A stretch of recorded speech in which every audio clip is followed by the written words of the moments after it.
बिस्मिल्लाहिर्रहमानिर्रहीम और अस्सलामुअलैकुम। 26 सितंबर और पाकिस्तान में जुमेरात की शाम। आज अभी तक की अहम खबरें और मेरा तज्जिया।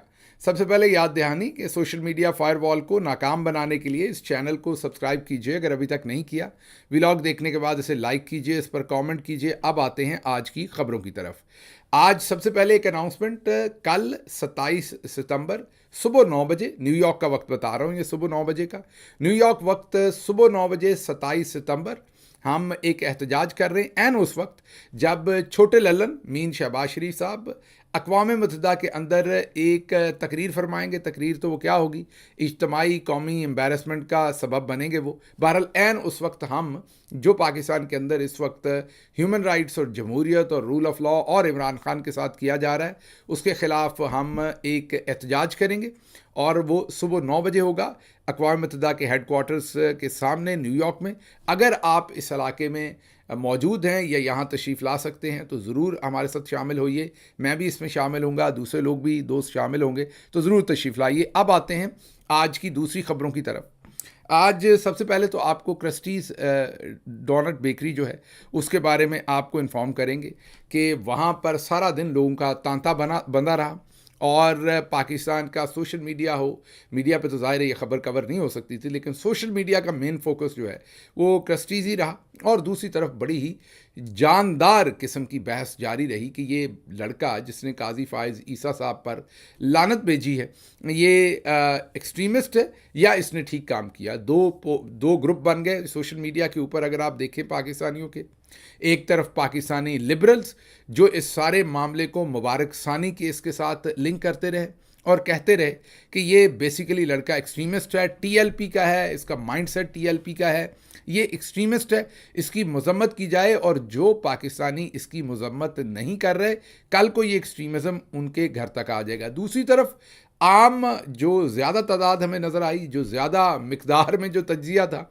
वो ये था कि उनको कोई परवाह नहीं थी कि ये किसी टीएलपी वाले ने किया है, किसी आम आदमी ने किया है, किसी सियासी बंदे ने किया है, आम शहरी ने किया है। उनका फोकस तो काजी साहब के ऊपर था। उनके मतमा नज़र कोई एक्सट्रीमिज़म नहीं था, कुछ नहीं था। वो तो सिर्फ जो कुछ काजी साहब ने शैतान आज़म बनते हुए अंजाम दिया पिछले 1-2 साल के अंदर, वो उसके ऊपर फोकस थे कि काजी साहब को किसी ने मुंह पर बराए रास्त लानत भेजी है और वो उसको एंजॉय कर रहे थे। अब जो लोग इसको एंजॉय कर रहे थे उनको एक्सट्रीमिज़म का सपोर्टर कहना स्टूपिड बात ही है, जाहिर है। बट पहले तो आपको वीडियो फुटेज दिखा रहे हैं कि एंजॉयमेंट का लेवल यहाँ तक पहुँच गया कि पार्टीज़ रखी गई उस डोनट शॉप के सामने और वहाँ पर ऐसे तांता बंधा लोगों का कि देखने के काबिल था वो रश। और देखते ही देखते पुलिस भी एक्टिव हुई और थोड़ी देर के बाद पता चला कि पुलिस ने आके उस बेकरी को बंद करवा दिया।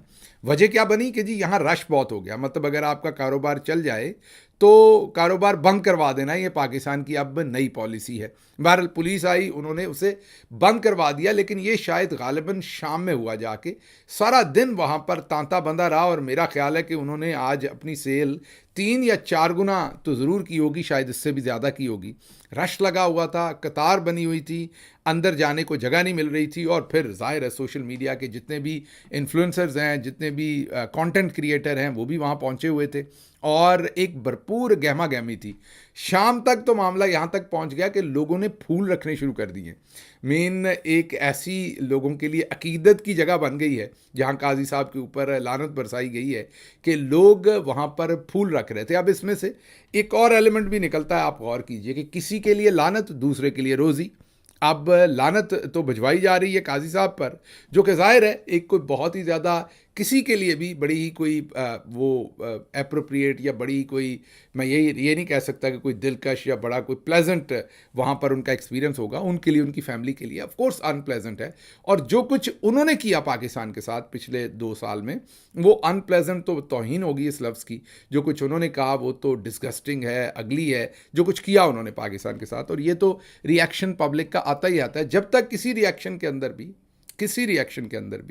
जब तक किसी किस्म का जबर ना हो, किसी किस्म का आप ये कहें कि शिद्दत पसंदी ना हो, किसी किस्म का वायलेंस ना हो, तो उस वक्त तक उस एक्सप्रेशन को जो है वो आप जमहूरी एक्सप्रेशन ही कह सकते हैं, अवामी एक्सप्रेशन ही कह सकते हैं। मेरे नज़दीक ये अवामी एक्सप्रेशन था। और कर्स वर्ड जो है, लानत भेजना या किसी को कहना शेम ऑन यू, ये दुनिया के किसी मुल्क में भी इसको जुर्म नहीं कहा जाता। बदकिस्मती से आज लिबरल्स सारा दिन ये लगे रहे, और वही बात जो मैं आपको अक्सर कहता हूँ वो आज होती हुई हमें नज़र आई कि पाकिस्तान में ये नहीं देखा जाता कि जुर्म क्या है। पाकिस्तान में ये देखा जाता है कि जुर्म करने वाला कौन है, उसके चेहरे के मुताबिक जो है वो सज़ा दी जाती। मैं आपको पहले दिन से कह रहा हूँ कि पाकिस्तानी लिबरल्स का हाल भी यही है। ये बंदा है, इसने ये बंदा है, इसके साथ जुल्म हो रहा है। मीन आप यही सोच लीजिए पाकिस्तान की किसी एजेंसी ने किसी को उठा लिया, अच्छा ये बंदा है, ये हमें पसंद है, बहुत बुरा किया एजेंसीज़ ने, नहीं उठाना चाहिए।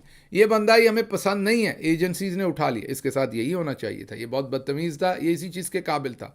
या एक आम शहरी है बलूचिस्तान से, कहीं से भी उठा लिया हमें, क्योंकि उसका कोई पता नहीं। अगर वो बात फैशन में है तो हम कहेंगे बहुत बुरा हुआ, फैशन में नहीं है तो हम खामोश रहेंगे। मतलब जुर्म के साथ या जुल्म के साथ हमें कोई दिलचस्पी नहीं है कि जुल्म कौन कर रहा है हम उसके ख़िलाफ़ बोलें, या जुर्म कौन कर रहा है, या किस शख्स के साथ ज़्यादती हो रही, नहीं, ये नहीं, हमने शक्लें देखनी है।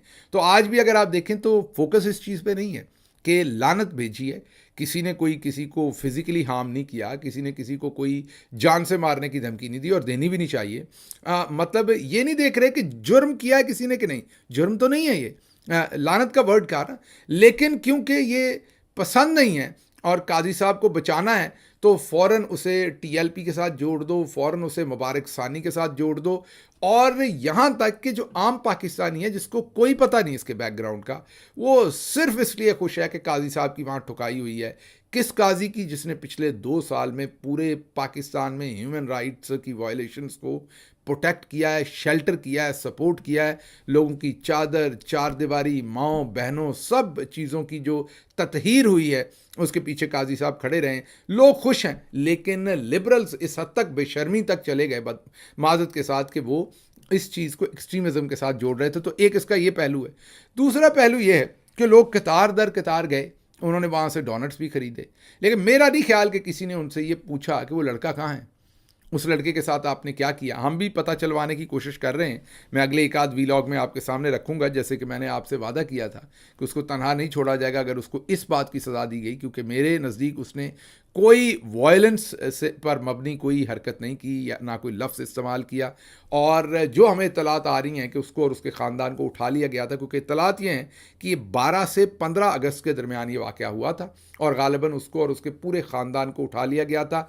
बेकरी भी बंद की गई थी, और ये पुराना वाक़या है, जो हमारे पास इत्तलात आ रही हैं। अभी वी आर स्टिल इन्वेस्टिगेटिंग, या अपने तरीके से इस चीज़ को फिगर आउट कर रहे हैं। जब पूरी हतमी हमारे पास मालूमात हुई तो वो आपके सामने हम ज़रूर रखेंगे। लेकिन बहरहाल अब वापस आते हैं कि ये जो क्रस्टीज़ है, इनसे मेरा नहीं ख्याल कि आज जो मैंने पता किया, किसी लोगों ने वहाँ पर ये सवाल उनसे नहीं उठाया कि वो लड़का कहाँ है, उसके बारे में आपने क्या किया। फिर सोशल मीडिया के ऊपर एक उनकी अपॉलोजी भी सर्कुलेट कर रही है, जिसमें वो कह रहे हैं कि हमें मालूम है जो वीडियो सर्कुलेट कर रही है, हम अपॉलोजी करते हैं और हम आइंदा ट्रेनिंग देंगे लोगों को, अपने एम्प्लॉयज़ को, कि वो कस्टमर्स को बेहतर तरीके से सर्व करें या बेहतर तरीके से उनके साथ सलूक करें। अच्छा, पता नहीं अब ये दुरुस्त है, ये सोशल मीडिया पर है ये उनकी अपॉलोजी, और जाहिर है उनकी, क्योंकि जो एडमिनिस्ट्रेशन है उनसे लोगों का उस तरह से रब्ता नहीं हो रहा, वो भी ज़रा थोड़े से रिज़र्व हैं या डरे हुए हैं या कॉशियस हैं, जो भी आपने कहना है।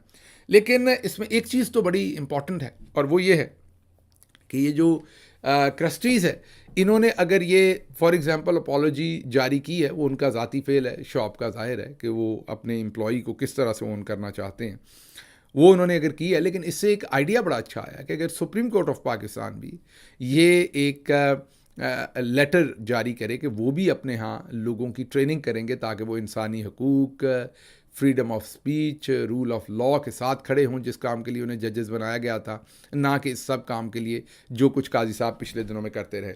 बहरहाल खिड़की तोड़ राष्ट्रराज जी, पुलिस ने आखिर पर बेकरी बंद करवाई है, और इसके आफ्टर शॉक्स जो हैं वो अभी तक लोग महसूस कर रहे हैं। इस्लामाबाद के जो वासी हैं वो तमाम वहाँ पर जाना चाह रहे हैं। ये मेरा ख्याल शायद चेन है मुख्तलिफ शहरों में, शायद इनकी, मुझे एग्जैक्टली नहीं पता, लेकिन तस्वीरें मैं तकरीबन पूरे पाकिस्तान से देख रहा हूँ। मुझे नहीं पता कि वो किस तरीके से वो मुमकिन है कि हर जगह इनके डोनट्स पहुँच रहे हैं, या शायद वो डोनट्स कहीं और से लोग लेके खा रहे हैं। लेकिन डोनट्स खाते हुए या तो लोग हंस रहे हैं, सिर्फ डोनट खा रहे हैं और हंस रहे हैं, और अपना पैगाम जो है, अपनी मोहब्बत, अपनी इजहार अकीदत जो है वो काजी साहब तक पहुंचा रहे हैं। पर उनके लिए लम्हा फ़िक्रिया है कि उन्होंने कितना गंद घोला है कि अब लोग, हालांकि उनकी बेगम, उनकी बेटी साथ थी और उनकी बेटी ने तो कमाल ही कर दिया।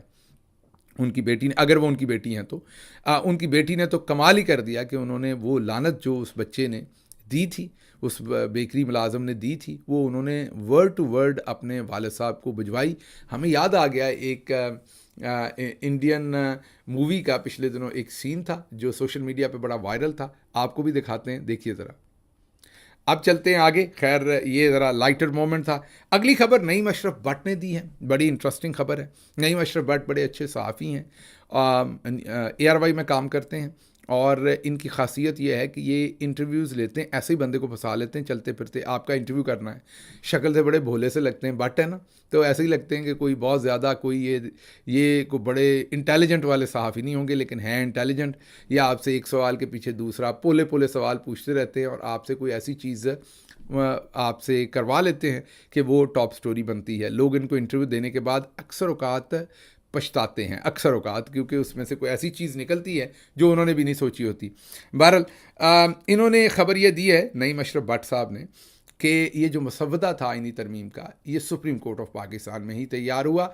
उन्होंने नाम नहीं लिया, लेकिन जो इस्तारा इस्तेमाल हुआ वो काजी साहब की तरफ ही इशारा था, और ये था कि बार बार काजी साहब ने तो बहुत ही सख्त ये बनाया था तरमीम का मसवदा, लेकिन फिर जब आगे से पॉलिटिकल पार्टीज़ रिएक्ट कर रही थी तो वो बार बार इस मसवदे को वापस भेजा जा रहा था, चेंज करवाया जा रहा था। लेकिन ये सब कुछ सुप्रीम कोर्ट ऑफ पाकिस्तान की बिल्डिंग से रिलेटेड शख्सियत कर रही थी।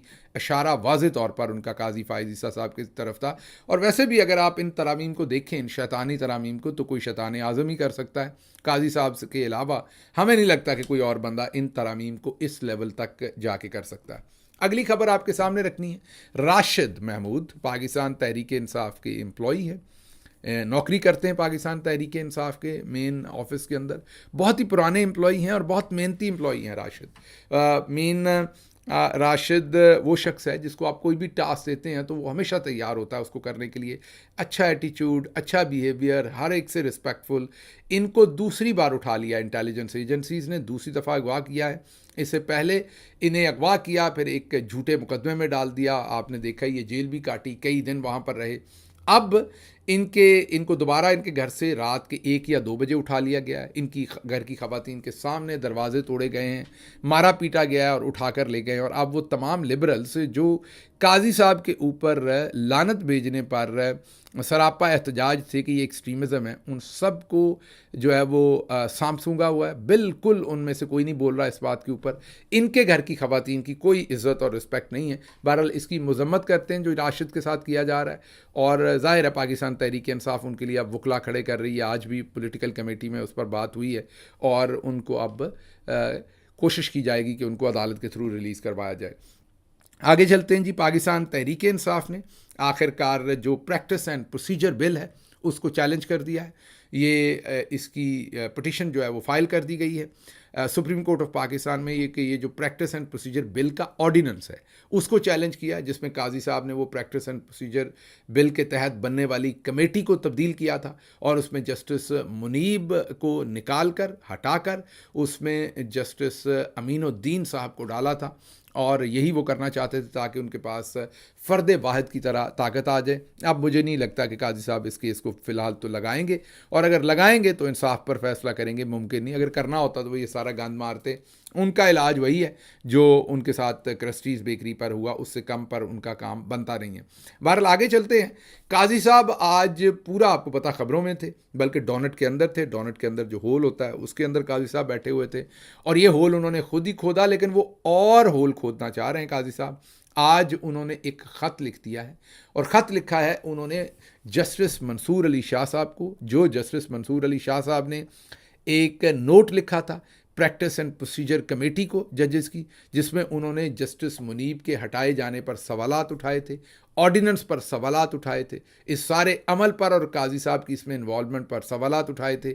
आज काजी साहब ने कहा कि क्रिस्टीज़ पर मेरी बेइज्जती या मेरी ठुकाई कम हुई है, मुझे और चाहिए। तो उन्होंने एक ख़त लिखा है जस्टिस मंसूर अली शाह को, जिसमें उन्होंने ऐसी अहमकाना बातें लिखी हैं कि उस पर उनके लिए वही पैगाम है लोगों का ज़्यादातर जो क्रिस्टीज़ बेकरी पर हुआ। उसमें एक तो जस्टिस मंसूर अली शाह को उन्होंने कहा कि कानून मुझे इजाज़त देता है, आप मुझे क्यों पूछ रहे हैं कि मैंने जज क्यों चेंज किया, मैं जिस जज को मर्ज़ी लगाऊं, कानून मुझे इसकी इजाज़त देता। फिर उन्होंने जस्टिस मुनीब साहब के ऊपर जो है वो इल्ज़ाम तराशी की उस ख़त में, कहा कि उनका जो रवैया था वो बहुत ही सख्त था। उन्होंने तो बदतमीज़ कहने की कोशिश की है कि उनका रवैया जो था वो सख्त था, बदतमीज़ी वाला रवैया था, ये इन्फर करने की कोशिश की है काजी साहब ने अपने उस ख़त में।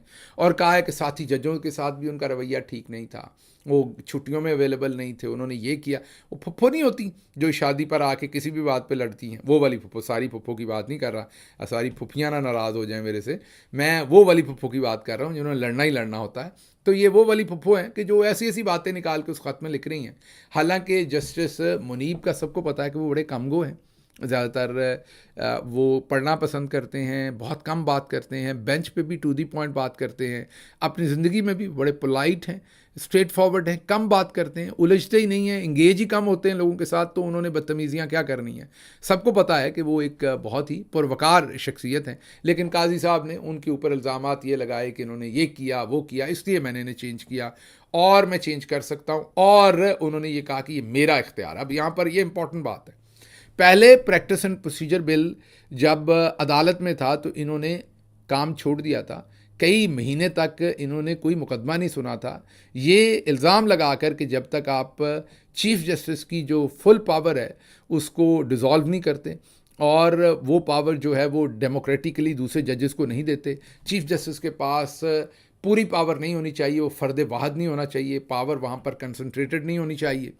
इसलिए ये काम नहीं करते थे और इसीलिए ये सारा बिल पास हुआ था इन्हीं के लिए। और अब काजी साहब उलट बात करते हैं, अब कहते हैं कि मैं चीफ़ जस्टिस हूँ, मेरे पास सारी ताकत है, मैं उसे जैसे मर्ज़ी इस्तेमाल करूँ। मतलब कि मुकम्मल उसके अपोजिट मंसूर अली शाह साहब को कोई ख़ास जवाब इसमें आईनी नहीं दे सके, बस इतना ही है कि मेरी लाठी मेरी मर्ज़ी, ये जवाब दिया है। और उन्होंने ये भी साथ कहा कि ये आपके कहने पर जवाब दे रहा हूँ, वैसे तो मैंने देना नहीं था। आगे चलते हैं जी, अगली खबर आपके सामने रखेंगे कि जो इलेक्शन कमीशन ऑफ पाकिस्तान है उसने 7 या 8 मीटिंग्स की और उसके बाद मखसूस नशस्तों के फ़ैसले को इम्प्लीमेंट ना करने का फ़ैसला किया है और मखसूस नशस्तों के ऊपर उन्होंने दोबारा से सुप्रीम कोर्ट ऑफ पाकिस्तान जाने का फ़ैसला किया है।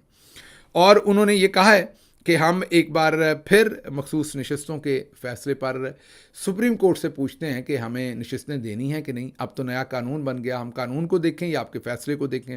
हालांकि ये बड़ा क्लियर है, छोटे बच्चे को भी पता है कि जो सुप्रीम कोर्ट का फ़ैसला है उसके ऊपर पार्लियामेंट का एक्ट जो है वो नाफिजुल अमल नहीं होगा या उसे इम्पैक्ट नहीं करेगा। लेकिन वो दोबारा मांग रहे हैं उसकी वजाहत, मकसद क्या है, टाइम टेक करना, मकसद क्या है ये इस फैसले पर इम्प्लीमेंट ना करना। आपको हमने बताया था कि अंदर से इतलात आ रही हैं जो अभी तक मुसद्दका नहीं है, जो अभी तक हतमी नहीं है। वो इतलात हमें ये बता रही हैं कि इलेक्शन कमीशन के अंदर 2 मेंबर्स जो हैं वो इज्तनाब कर रहे हैं सुप्रीम कोर्ट के फ़ैसले पर अमल ना करने से, मीन के वो चाहते हैं करना अमल, लेकिन 3 मेंबर जो हैं जिनमें चीफ इलेक्शन कमिश्नर भी हैं वो अमल करना चाहते हैं। बहरहाल ये अब 7-8 मीटिंग्स में टाइम ज़ाया करने के बाद इलेक्शन कमीशन दोबारा से चला गया सुप्रीम कोर्ट में वजाहत लेने। अब देखते हैं वहाँ पर क्या होता है। ख़बरें और भी हैं लेकिन वक्त ख़त्म हो गया। यहाँ पर आपको दोबारा याद करवा दें कि कल मतलब कि 27 सितंबर सुबह 9 बजे न्यूयॉर्क में हम मुज़ाहरा कर रहे हैं, मैं भी उसमें शामिल हूँगा। तशरीफ़ लाइए ताकि आप हम आवाज़ हो सकें। मुझे यहाँ से इजाज़त दीजिए। अल्लाह आपका हामी और नासिर हो। पाकिस्तान जिंदाबाद।